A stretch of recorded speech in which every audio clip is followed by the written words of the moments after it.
There's something that's been preying on the minds of people recently. Is the world about to be transformed through artificial intelligence? ChatGPT is a deep learning model that is designed to generate human-like text. By a certain date, we were going to have computers that had emotions and feelings.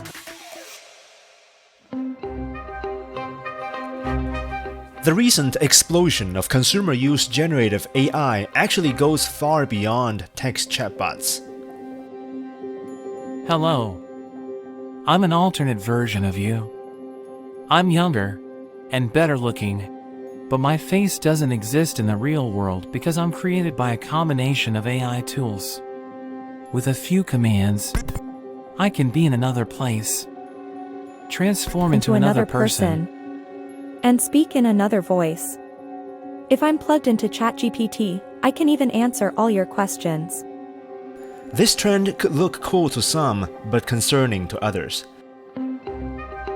A recent open letter by leading AI experts called for a pause in the development of more powerful models.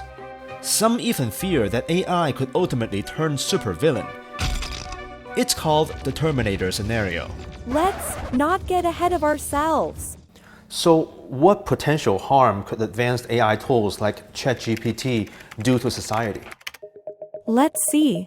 Among other issues, they could create biases, spread misinformation, and violate privacy. So it is important to establish ethical frameworks and regulations. Many governments are working on related policies. China has issued a draft regulation over generative AI, with public consultation finishing in May. With several Chinese companies rolling out their own chatbots, the need for proper industry oversight and guidelines is clear. The more than 20 articles in the draft are a lot to digest, so this time I'm asking a Chinese-developed language model to break it down. I fed the whole text for it to summarize, and I'll let my handsome AI avatar narrate it. First, generated content should embody socialist core values. Second, measures should be taken to prevent discrimination. Third, providers should respect privacy, intellectual property rights, and business ethics and avoid unfair competition.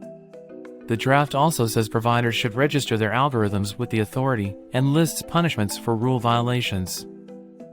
It's hardly a surprise that generative AI's political implications have become a top priority for policymakers worldwide. In a recent G7 meeting, ministers discussed AI regulations that preserve democratic values and address disinformation from foreign forces. As for the draft's emphasis on bias and discrimination, it's something that ChatGPT had been previously accused of until it later made improvements. I talked to two experts about this. Kai Shen from consulting firm McKinsey believes generative AI can actually reduce bias and discrimination in the workplace going forward. In some ways, I actually think that with AI, it's becoming more objective because there's actually ways you can go and look at the decision making, actually detect biases. It helps you to make better decisions. And if you think about a large company, probably on the order of hundreds of decisions that are being made on a daily basis. If you can improve the accuracy and the quality of each decision by just 2 or 3%, the impact is massive. But experts do remain vigilant. To avoid illicit AI-generated results requires proper training for technicians who train AI models. Ken Zheng from financial service firm PwC also discussed the importance of human guardrails in companies that use these services. It's really have a human agency to look at all the results, to look at all the errors and the bias and the performance instability, just to assess whether the model itself gives consistent result and able to explain the result efficiently to address all the questions raised through the process. We call it explainable AI. Whether you champion the power of AI model or human supervision or both, undesired AI results can still appear. When they do, enforcing proper punishment is a whole other challenge for regulators.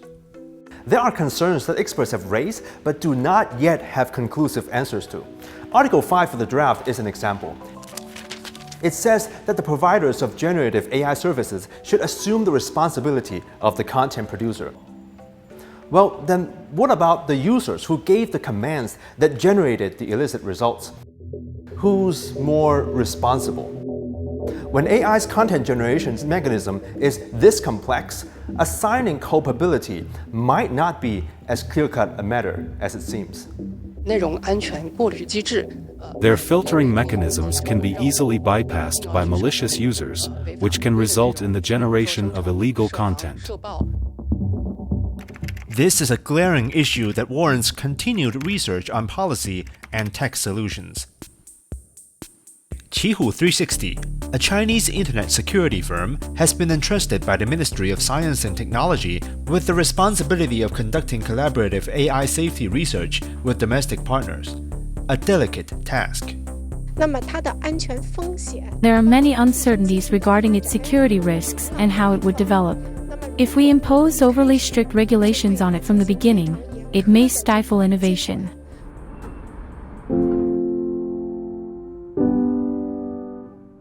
Hey, here's a fun fact. Yeah? Even the creator of Midjourney, the AI that generated my face, said in an interview that he doesn't fully understand how his own AI works. That's exciting and scary at the same time. So I guess regulating AI is a matter that needs constant studying.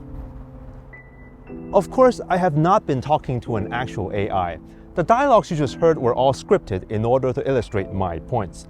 But they are also in homage to a 2013 film called Her, which depicts a man's relationship with his AI chatbot whose intelligence grows beyond control. Many people, including me at the time, wouldn't have believed that the plot would come this much closer to reality just a decade later.